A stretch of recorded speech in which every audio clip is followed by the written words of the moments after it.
متاخرين.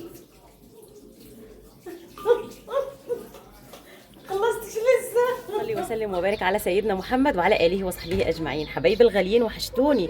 النهارده روتين جديد من روتينات رمضان. النهارده نعمل فطار حلو قوي قوي. الساعه دلوقتي 4، يعني انا متاخره، يعني باقي ساعتين بالظبط على الفطار. والله الساعه 4، يعني جوزي حالا والعيال كانوا بيقروا قران في الجامع ولسه جايين اهو.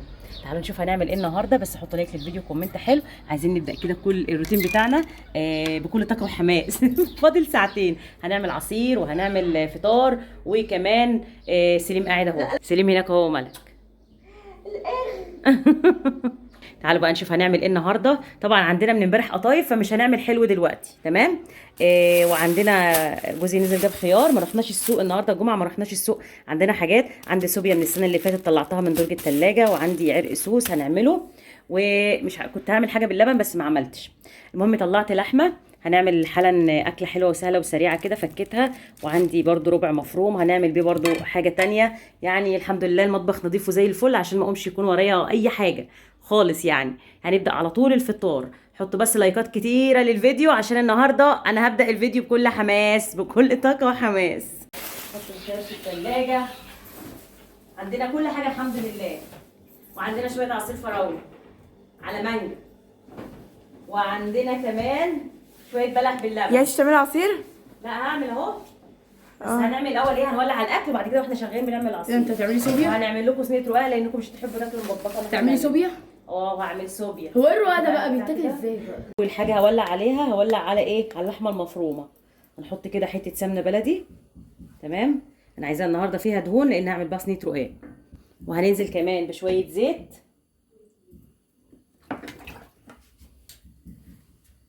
وهننزل عليها باللحمه المفرومه على طول. وهننزل كمان ببصلايه كبيره.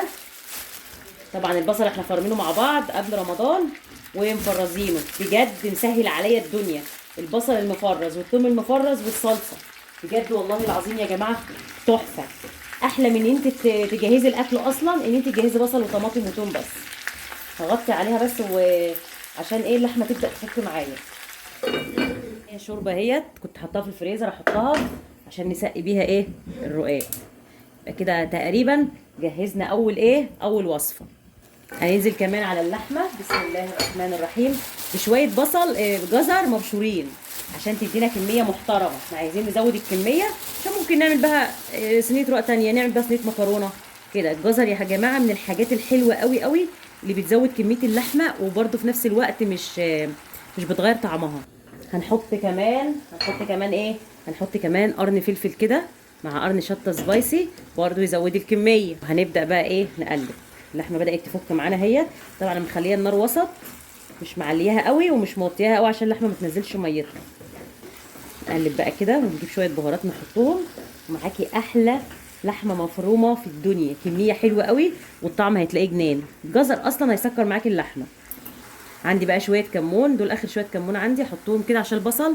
وهنا شويه فلفل اسود، شويه حبهان، وشويه قرفه.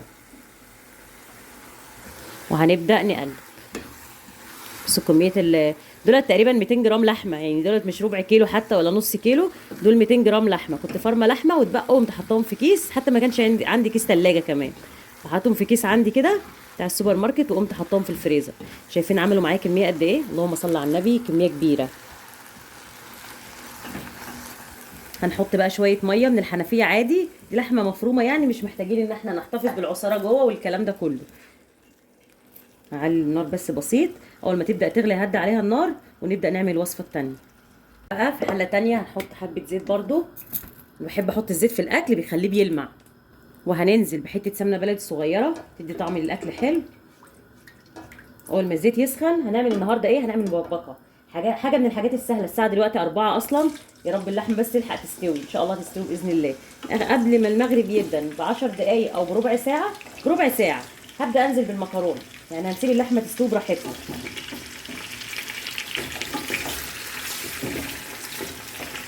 وبرده هننزل عليها بالبصل المفروم، تمام. شفتوا بقى فكره البصل في الفريزر تحفه ازاي؟ ما شاء الله مسهل عليا الدنيا. يعني انا مش حامله هم المحشي على فكره. حط كده حبه بصل حلوين يدونا تسكيره للمكرونه.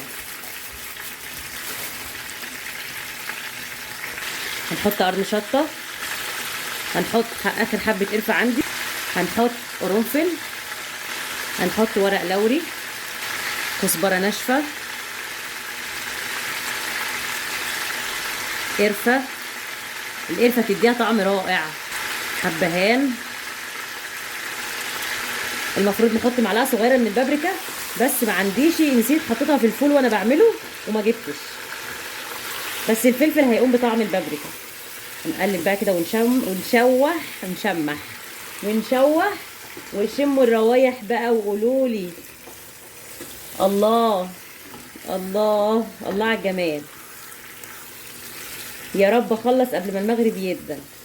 قولوا يا رب يا رب. غطي بقى عليها واسيبها تتشوح. في الوقت دوت هضرب ايه؟ هضرب لي بتاع كيلو طماطم كده او نص كيلو على حسب انت تعملي مكرونه قد ايه.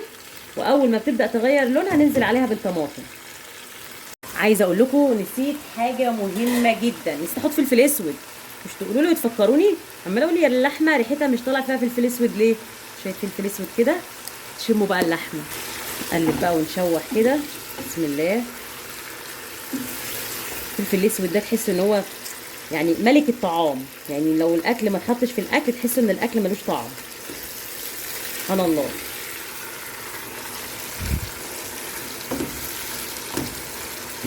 عارفين الساعه كام دلوقتي؟ الساعه 4:30، يعني بقالنا ساعه ونص، بقالنا نص ساعه بادئين في الاكل. الحمد لله. هبدا اعمل الرقاق اهوت، وبعد كده نجهز العصير. اقطع بس الطماطم كده، بحب الطماطم فريش. هنبدا بسم الله نضرب.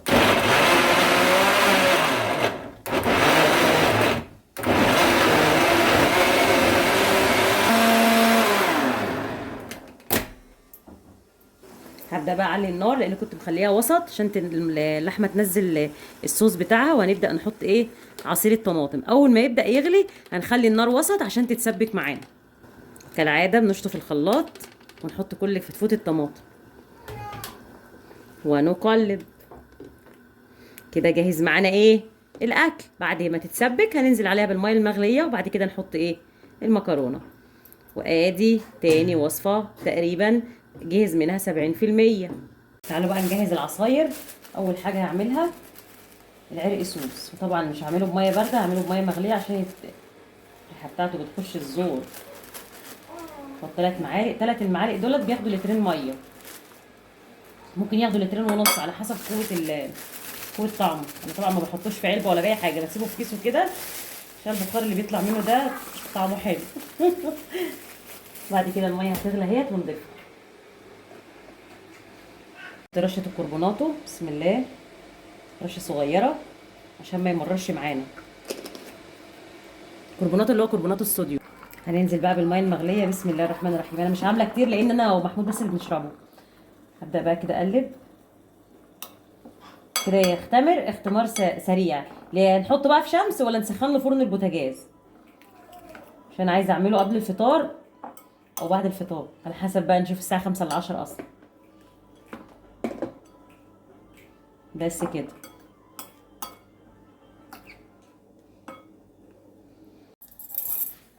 جهزنا العرق سوس. نجهز ايه؟ السوبيا. انا حاطه هنا 5 كوبايات تقريبا ميه على لبن. تمام. ادي 1 ادي 2 3 4 5 6. نحط كمان معلقه ايه عشان العيال بيحبوا الحاجه مسكره شويه. وهنا عندي صوبيا دي عباره عن كريم شانتيه ولبن بودره واسانس جوز الهند وسكر بودره. ده انا عاملاه معاكم السنه اللي فاتت. كنت عامله كميه كبيره الحمد لله، كان باقي شويه كنت مخبياهم. ادي 1. كل كوبايه تاخد معلقه. 2 3 4 5 6. احط شويه من عندي كمان تديها طعم حلو. وهنجيب بقى الخلاط وهنضرب بقى كده. نسمي الله. بسم الله الرحمن الرحيم. بدون طرطشه. اما اجيب الغطا.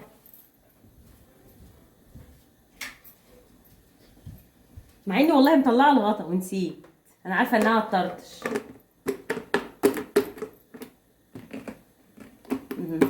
بسم الله.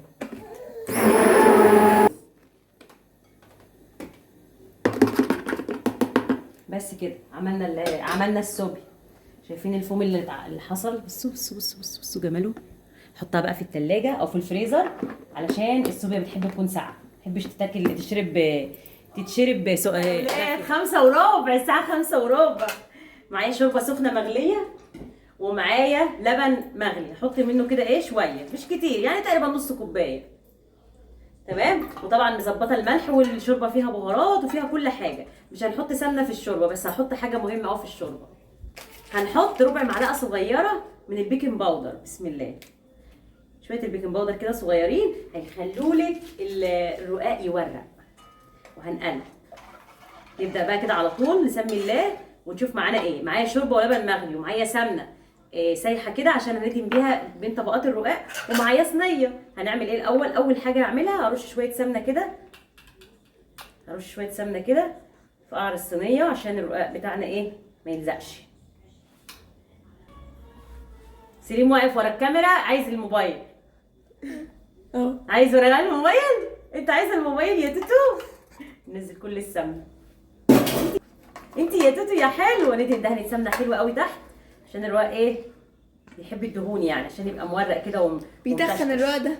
كل حاجه بتتخن. انت بس كده كلي وانت ما تفكريش بس اللي في ثالثه اعدادي اللي انت فيها. المهم بقى هنمسك الرقاق كده. بسم الله الرحمن الرحيم. وطبعا معانا اللحمه المعصجه اتعصجت، وهنبدا ايه نسقسق الرقاق. هنسقسق الرقاق.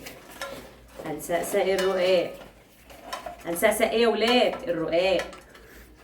بصي على الرقاق. سليم هيوقع الدنيا. وادي يا سمس. لا حاجه رشروشه كخه. سماسيمو بيطير ورا، والله العظيم انتوا لو شفتوه. وادي يا سامي الواد بيطير. خلي بالك يا ملك هيوقع البتاع. عارفه انت هتعمل اللي ايه؟ هتضربي مش هو هبوس وانت هضربك. اهو بدأ يطرى معانا. طبعا لو الشوربه بردت معاكي تقدري تسخنيها تاني. وهنبدأ كده بقى ايه ناخد على قد الصينيه بالظبط كده. لازم تتكسر، لازم نظبطها بقى كده. مش المفروض تطرى قوي؟ لا لو طريت قوي يطلع معجون معاكي. وهناخد مسحه من السمنه البلدي ونبدا نمسح كده. مش اسهل من كده والله. على فكره أنا مش من عشاق الرقاق قوي، بس بنت ملك بتحب الكلام ده. الرقاق التانيه بس الطرف بتاعها تخين قوي، تخين قوي قوي يعني. هشيله كده ارميه عشان ما تبقاش تخينه. احلى حاجه اصلا ان الرقاق ما بيكونش رفيع قوي قوي وما يكونش تخين قوي. رفيع قوي يعني يتعجن منك وما تعرفيش تتحكمي فيه ويتكسر وانت بتسقيه الشوربه كده. تخين قوي يطلع معاكي ناشف كده ويوجع صدرك وانت بتاكليه وما يطلعش حلو برضه. يبقى احلى حاجه اما يكون مترقق رفيع كده، لا هو رفيع ولا هو تخين. هبدا بقى كده. طبعا نصها اتكسر معايا وانا بعملها عشان هي منفوخه قوي. هبل كده وهبدا اضيف كده. بسم الله. وديت تتحط كده. هو ليه ما بيتعملش زي الجلاش؟ هو الجلاش برضه، بس الجلاش بيتعمل وبعدين يتسقسق عشان الجلاش طري، فمش بنحتاج ان احنا نسقسقه كده، هو طري اصلا. فهمتي؟ ديت مش هحط فيها لاني سقيتها جوه البتاع. هناخد بقى سمنه كده وندهن. سمنه وندهن. انا هعمل 3 تحت و3 فوق، او 3 تحت و2 فوق لاني مش عايزاه تخين. هنبدا كده ندهن بالسمنه حلوه قوي. السمنه دي اللي هتطعم لك الرقاق لانه معمول من غير سمنه اصلا. وبعد كده هننزل بايه؟ هننزل باللحمه المفرومه المتعصره. طبعا لو مكرونه بشاميل هنحط لها معلقتين لحم. اي حاجه تانية في الدنيا بكتر لها اللحم. بسم الله. شايفين 200 جرام لحمه يعني حته لحمه صغيره قد كده عملت معانا صينيه جلاش كبيره اهي. رقاق. معلش بعتذر. ام سوري. ام سو سوري. طبعا بعد ما عملت الطبقه الاولانيه الشوربه بردت، حطيتها على البوتاجاز سخنتها تاني علشان تطري معايا الرقاق بسرعه. تمام. حطيت طبعا طبقه اللحمه اهيت. هعمل برده 3 وحدات بالظبط فوق اهو، بين كل طبقه وطبقه بين كل رقاق او الثانيه هندهن سمنه. لازم سمنه. خلاص كده برطمان السمنه خلص. هنرش بقى شويه سمنه كده على الوش علشان الرقاق يبقى بيلمع معانا ويورق كده زي الجلاش. نحط كده كله ونبدا ندهن. هنحط بقى ايه معلقه زبادي كبيره كده على الوش. هتديكي لون خطير، هتديكي لون رهيب رهيب رهيب. وهتطري كمان الرقاق من فوق، مش هيبقى ناشف. حط كمان معلقه، كفايه كده عشان ما تخليهاش زنبليطه. زنبليطه. نحطها بقى في الفرن لغايه ما تاخد لون حلو. حطيت صينيه الرقاق في الفرن. نزود بقى ايه، الصلصه خلاص اتسبكت، نزودها الميه. حاضر يا سمسم. الصوص بقى بيتعمل ازاي؟ انا عندي هنا اشرب قديم ما بلبسوش، هو نظيف. احطه كده، هنزل فيه بالعرق صوص. نبدا كده نسمي الله علشان ما فيش اي عقاره تنزل معانا في المشروب بتاعنا. وهنبدا ايه، نربط عليه. بسم الله. هننزل بلتر ونص من الميه. تمام، انا هنزل بلتر ونص من الميه ومش هزود عشان ممكن يكون العرق صوص بتاعي خفيف. تمام، هبدا كده انزل واطلع فيه واعمل كده. عشان كده بقول لكم ما تشربوش الحاجات دي من بره، عشان احنا هنا ايدينا نظيفه والمواعين نظيفه وكل حاجه نظيفه، يعني غاسلين ايدينا 20,000 مره. اعمل كده وهعصر. بس هو بيبقى ليه مكان ايه؟ عرق صوص. لا بيتعمل كده؟ عشان كده بقول لكم تقول لها نشربه، اقول لكم بلاش تشربوه من بره، اشربوه من البيت انضف. ماما ضوافرها مقصوصه والدنيا نظيفه والشرب نظيف، كل حاجه نظيفه. بسم الله. تعيش في الارض بالله عليك، بالله. ايوه كده شاطره. انت مش شاطره ولا نيله. ده انت هتغرقي الدنيا. ليه كده؟ استنى ندخلها جوه شويه. بسرعه ونرفع ايدينا. شاطره يا بنتي يا رشروش. وقعتي ربع كوبايه بس. شاطره يا بنتي يا رشروش. وقعتي العرق سوس. المغرب ادى ما حطيناش المكرونه. الحمد لله جوزي لسه ما جاش. دي فترة بقى. لا ده ندى. والله طعمه تحفه. دوقيني طيب عشان ده عرق سوس. لا عايزة اشرب حاجة تانية. مبحبوش اصلا. الحمد لله انهم مش هنا، كانوا يسربعوني. وانا خلاص كده بابا خلصت. كان زمان واقف لي كده. يلا انا هحط المكرونه. الحمد لله ان انا ما حطيتش المكرونه. لا ده ندى. حط بقى المكرونه كده. بسم الله. ننزل كده بالمكرونه. مش هتاخد حاجه خالص ان شاء الله. هم طالعين على السلم تكون استوت باذن الله. يا رب يتاخروا. فين يا رب يتاخروا. انا خلصت اصلا وسيله الجلاش في الفرن. شوفيها لا تتحرق. سيبيه على السرير. حطيته على الارض، خبطت راسه في الحيطه يا محمود. حطيته على الارض والله العظيم خبطت راسه. مش عايزين اقول لابوها عشان يعلقها. حط كده، مش هكتر قوي عشان احنا في رمضان. هنقلب بقى. انا ما حطيتش الملح لسه. ده حال كل الستات مهما. طب بص على الشوايه. اشيلها. الحمد لله لحقت الصينيه. طفيت الشوايه عشان هحطها في الفرن الغاز اسرع من فرن البوتاجاز. ظبط بقى الملح كده. وعلى فكره انا حطيت ربع معلقه سكر صغيره عشان اللحمه تستوي بسرعه. هسيبها بقى تستوي وكده خلصنا الفطار بتاعنا. ما خدش مننا حاجه. يا حلاوتك يا جمالك يا جماله يا جماله. الحمد لله اتاخروا. هحطها فوق حاجه بس على قد ما بقدر. غسلت المواعين وكوبايات وسخه في الغساله. طلعت اي كوبايات في البيت. هنرفعها بس كده وهغطيها شويه صغيرين بس قبل ما نقطعها. ايه رايكم؟ ان شاء الله تحفه. لسه ما دقتهاش بس انا عارفه انها تحفه. الريحة اصلا لوحدها جميلة. نغطي كده ونغطي عشان بس ايه نعرف نقطعها. ونصب العصير. نجيب الصوبيا. بسم الله. طبعا انا حطيته في نفس الدورق اللي انا ضربته فيه عشان مواعين. بسم الله. هيك بس السكر يكون طعمه حلو. ندوق السكر. الله خطيره. طريقه السوبيا على القناه. عايزينها اجيبها لكم. خطيره قسما بالله خطيره. انا ما عملتهاش السنه دي عشان عندي سوبيا. ما تدوقينا بقى. بسم الله. تحفه يا ربنا تحفه. هحط الفوم في الاخر عشان كده عامله كوبايه نص. بس يا سماسيم القمر. الكوبايه الكبيره دي من حظ يوسف انا عارفه. الفوم كده. بصوا الفوم. الله. بس يا حبيبي تكتميش نفس. سيبيه كح. لا انا ببعده. هو اللي كان ما يكح عادي. طفل بيكح انت هتكتمي نفسه. سليم على فكره شويه على فكره سليم كده هيقول لك كل حاجه. وشي هيموتني. على فكره يا ملك اللي انت بيحصل مع سليم صوت وصوره. يا غلاوة. واخده بالك؟ لا محدش شافه وهو بيقع. ابوكي بيسمع الفيديو. دماغه لسه حمرا. امم دماغه.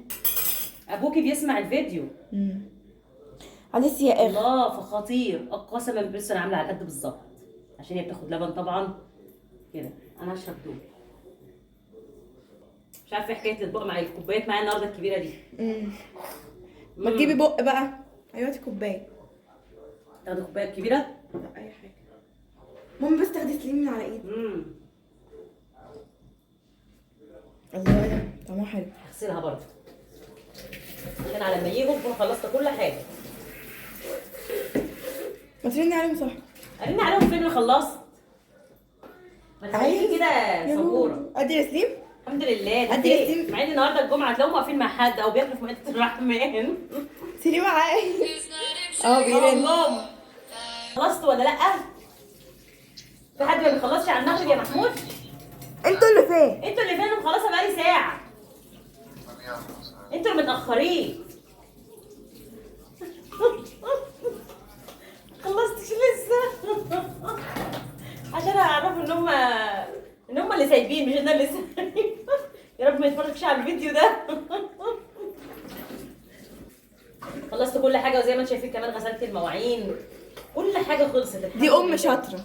ايوه. مالك شايله وسايبه سليم. مالك شايله سليم بقالها 3 ساعات.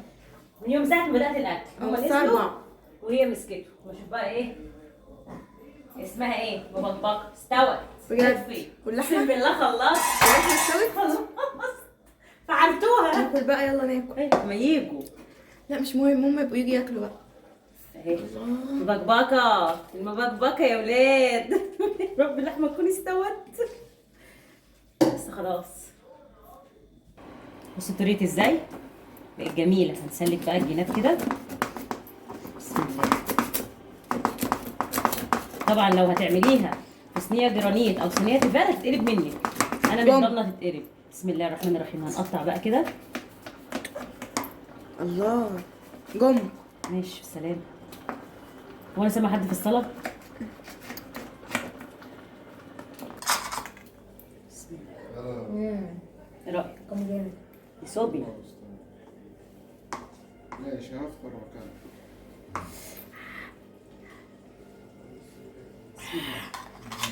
بسم الله.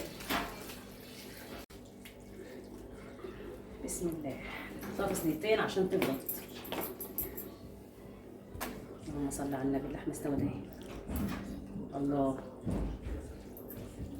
كنت خايفه ما تكونش استوت. ما شاء الله. نجيب شويه مخلل. يلا زيتون. تبقى شويه المخلل. ازاي تقولي بل مش لازم مخلل؟ ازاي يعني؟ بسم الله. نشطب كده وليمونه. نفتح نفسنا. تعالي خد اشرب صوبي. خش. حوده خدي يا يوسف. خدي يا حوده. اشرب صوبي. في بلح اهو. هو دخل سليم. تعالوا نقوم الاكل عشان نشطب. شايفين الرقاق عامل ازاي؟ اللهم صل على النبي. عسل ومورق وجميل تحفه. بصوا عامل ازاي. والمكرونه المبكبكه خطيره. عايزه اقول لكم خطيره. الحمد لله اللحمه استوت. بس كده. ويوسف طبعا دخل ايه ما اعرفش بياكل ايه في الكوبايه. الله. تعالوا تقول لهم سلام. محمود يشرب الصوبيا. خدي يا حبيبي. صوم مقبول. انا افطر شهيه. سليم بيقول لك ايه ده؟ طب سلم عليهم وقول لهم ازيكم وكل سنه وانتم طيبين. كل سنه وانتم طيبين. يلا نشوفكم في الاكل الجاي. شايفين شكل الجلاش عامل ازاي؟ اللهم صل على النبي. عسل. رقاق. كل شويه اقول جلاش. شايفين جماله؟ والله العظيم مورق وتحفه. بصوا عامل ازاي؟ تحفه. نسيت اوريه لكم وانا بجهز الفطار. فشايفين عامل ازاي؟ جميل وطري وكمان مقرمش من بره. سامعين القرمشه؟ وطري من جوه وتحفه. عسل. هتجربيه بالطريقه ديت وهيعجبك قوي قوي قوي. والله العظيم طعمه جميل مسكر وعجب العيال جدا. ما شاء الله كان نص الصينيه. كمان شويه هناكل النص التاني.